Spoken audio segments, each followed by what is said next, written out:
Oke, ini ngomongin soal ilmu ya, mungkin kan orang-orang zaman dulu banyak juga Kak yang Iya, ngilmu kan, dan iya.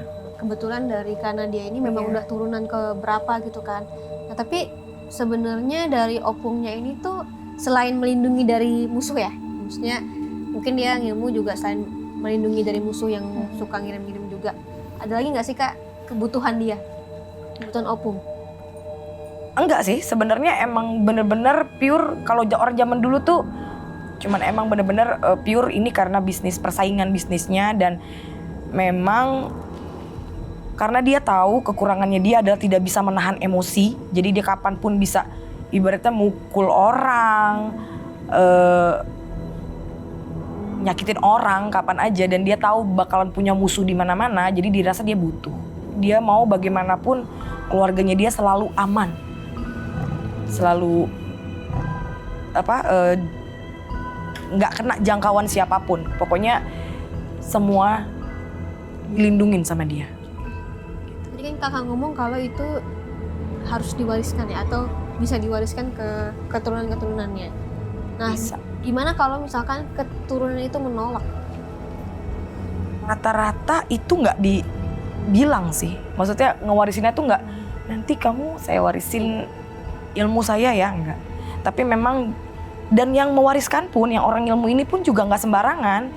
Jadi dia udah tahu sendiri nih, yang mana nih anaknya, atau mana nih cucunya atau cicitnya, bahkan yang menurut dia nih kayaknya kalau yang ini bisa, yang ini nggak bisa.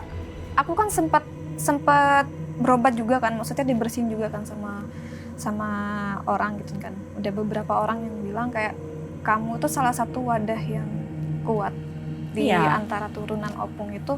Kamu salah satu wadah yang mumpuni, ibaratnya kalau kata orang Jawa, wadahnya tuh kamu gitu kan.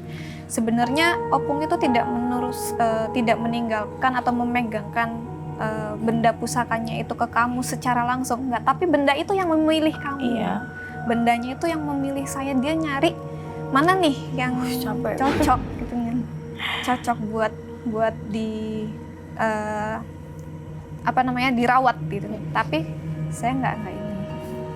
Nggak minta dan nggak secara lisan dipilih. Oke, sebenarnya apa sih yang diminta sama makhluk itu? Kok bisa sih setelah opungnya meninggal akhirnya mereka diganggu? Sebenarnya mereka tuh minta apa? Sebenarnya kalau minta sih nggak. Mereka tuh lebih ke nggak mau mereka terputus gitu loh. Oh. Karena kan memang opung kan ibaratnya buat mereka tuh Ya kayak bapaknya gitu loh. Jadi Oh. mereka cuma pengen mereka tetap ada aja di keluarga ini, karena cuma mereka emang nggak akan bisa keluar dari tempat itu ya, bukan cuma rumah nih tempat, karena dimanapun Banadia ada mereka ada. Iya. Gitu, nggak cuma rumah karena rumah itu aja gitu. Oke, nah satu pertanyaan aku buat Kananta. Misalnya nih kayak Nadia yang memang udah keturunan lama, dia kan juga nggak bisa milih untuk dilahirkan di keluarga mana. Iya, betul. Akhirnya dia masuk ke keluarga yang memang udah ngilmu dari lama. Terus kemudian dia nggak mau nih untuk terus-terusan ikut ngilmu juga istilahnya gitu, atau berhubungan sama makhluk itu. Nah itu gimana caranya? Kan teman-teman atau sobat misteri di rumah kan juga ada yang seperti itu. Sebenarnya sih asal tidak disalahgunakan ya, apa yang Banadia rasa punya, tidak disalahgunakan untuk hal-hal yang akhirnya ke arah musyrik gitu ya. Mohon maaf sekali gitu ya, bisa aku bilang mungkin ya ini menurut aku, dan kayaknya ini juga banyak orang juga setuju bahwa memang melakukan ritual itu salah satu kegiatan musyrik. Iya, gitu kan. makanya nggak ada yang mau. Iya, jadi ya bersyukurnya sudah berhenti di opung, walaupun akhirnya masih ada makhluk-makhluk itu, tapi Mbak Nadia dan keluarga tidak melakukan ritual gitu. Jadi kalaupun misalkan akhirnya niat buat nutup, ya menurutku sih itu justru jangan dilakukan. Karena ketika kamu datengin orang, minta untuk ditutup, menutup mata batin makhluk gaib yang ada di kita, itu pasti dia menggunakannya lagi adalah dengan makhluk gaib lagi. Jadi bukan ketutup, akhirnya malah jadi kebuka lagi. Berarti Dewi tadi tuh si macan tadi bukan? Beda lagi? Aku nggak bisa ngomong gitu loh. Boleh gambarin juga? Ya karena kalau yang dia nggak, dia mempersilahkan aku dari tadi untuk sebutin yang ada di sini, tapi jangan dia. Dah intinya itu. Tapi kalau Dewi dari aku sendiri dia nggak apa-apa. Iya, kalau di aku nih, Iya, nggak boleh, iya. Nggak boleh. Dia nggak Coba masalah. boleh dijelasin nggak sosok Dewi itu seperti apa? Dewi itu cantik. Cantik banget. Sosoknya perempuan yang kayak tadi mungkin Kak Ananta bilang tinggi apa. Dia cantik banget, rambutnya panjang. Dia suka banget sama baju warna hijau. Dia suka pakai kebaya itu warna hijau, favoritnya dia itu hijau. Kalau dia marah berubah jadi merah atau enggak hitam. Kalau dia lagi sedih itu hitam. kalau mau komunikasi sama Dewi, Boleh. kalau dia mau ditanya aku bisa atau tidak, tidak. Tapi dia memperbolehkan aku komunikasi. buat komunikasi. Kalau Jadi, mau masuk Dewi masuk boleh. Oke, kita coba berkomunikasi ya dengan Dewi ini ya.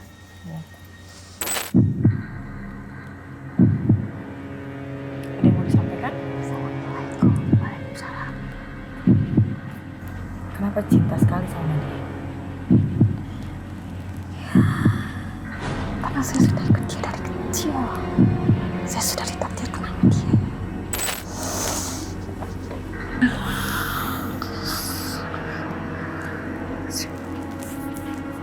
Tisu. Ya, sebenarnya aku tidak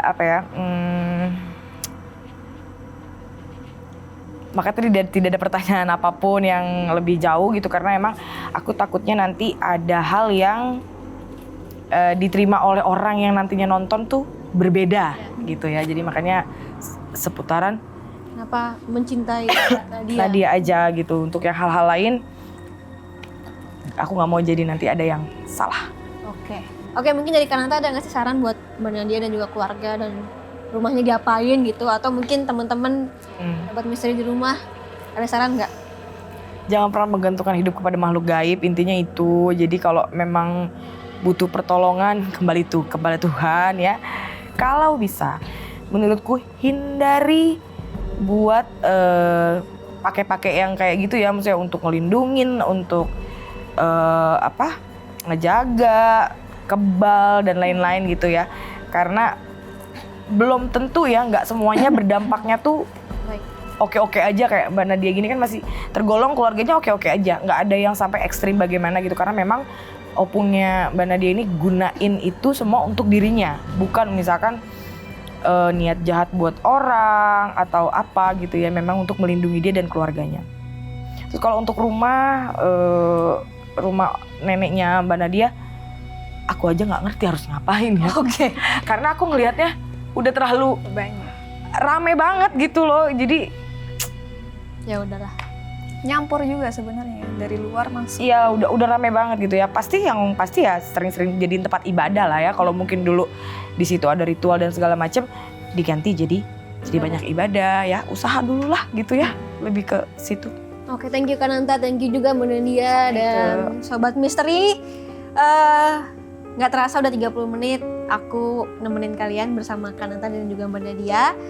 Saatnya kita pamit, tapi sebelumnya nih Sobat Misteri, kalau punya cerita horor dan juga mistis dan mau dibagikan pengalamannya di sini, kirimkan ceritanya ke DM Instagram kita di ucprime.official atau bisa email juga di dmuctv@gmail.com.